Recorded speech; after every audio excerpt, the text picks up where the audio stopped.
spoiler-free review of Thor, Love, and Thunder.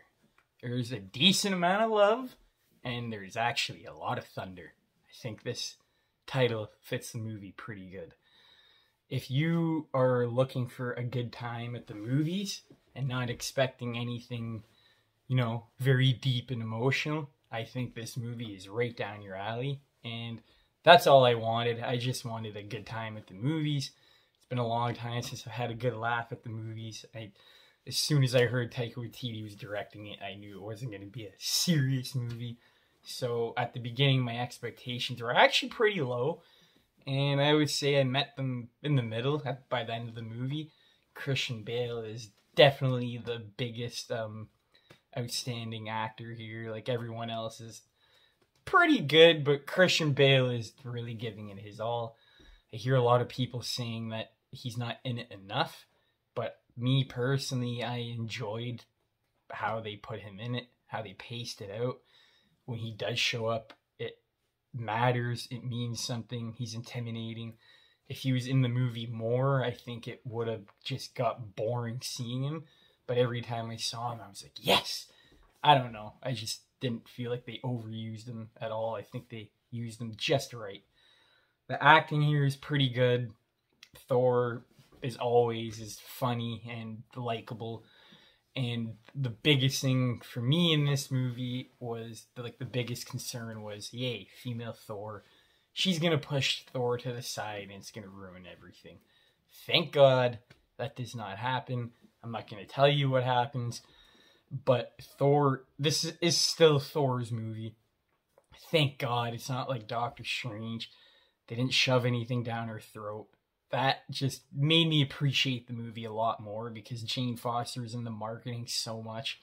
And I was just so worried. But like I said, that part, they did that really good. And the ending of how they handle everything, I think, is pretty emotional and actually pretty good.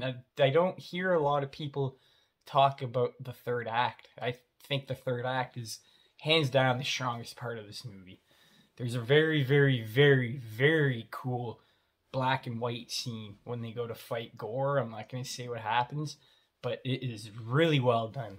I really liked what Marvel was doing there.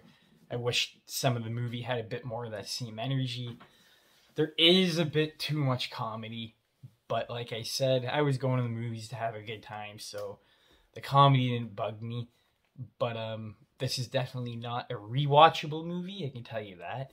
My opinion on this movie is really weird. I really, really, really enjoyed most of it, but I'm not going to go back and watch it after I know what happens. At the end of the day, it does feel like a disposable movie. It's not like Ragnarok. Ragnarok, I want to watch again. I've seen that movie like 5 times. But this is more of an adventure than a Thor movie. It's like Thor and his friends, but Thor is still the main core of this movie. I will say Korg is getting fucking annoying. I liked him in Ragnarok because that was the first time we saw him. But after that, even in Avengers, I was like, okay, we don't need this. It's a bit too much sometimes. I could have done without him. But everything else didn't really bug me. Like I said, I was just looking for a fun time so I could laugh my ass off. That's what I got. I was expecting some emotional moments. I did get those as well. I do wish they went on a bit longer. The movie does feel rushed. And the special effects, oh man, that could be a whole nother video. But the special effects in this is probably the worst in any Marvel movie in the MCU that I have seen. The green screen work is terrible. The editing is bad. The fighting is good, but the editing is not the best, if you know what I mean. So it might take some people out of the fight. And yeah, like I said before, the special effects just don't look good. I was kind of getting drowsy looking at the glitter glamour, but it was just so saturized that it's kind of blurry, if you know what I mean. It's not crystal clean like how Marvel used to do it. It kind of felt like a Disney Plus show at times, I'm not gonna lie. But overall, I had a fun time at the movies. If I'm thinking as a film critic, then yeah, this movie isn't really that good.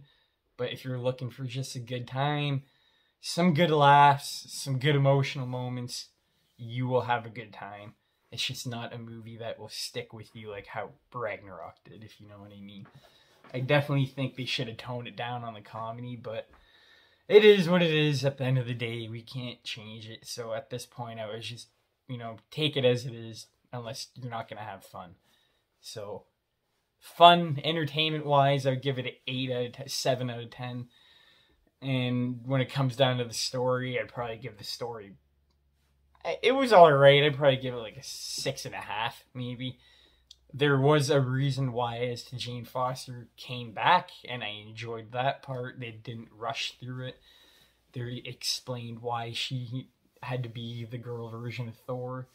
But at the end of the day, like, they still could have done a different plot. I think the movie would have been a lot better. So, that is my review. Spoiler review will be dropping tonight or tomorrow.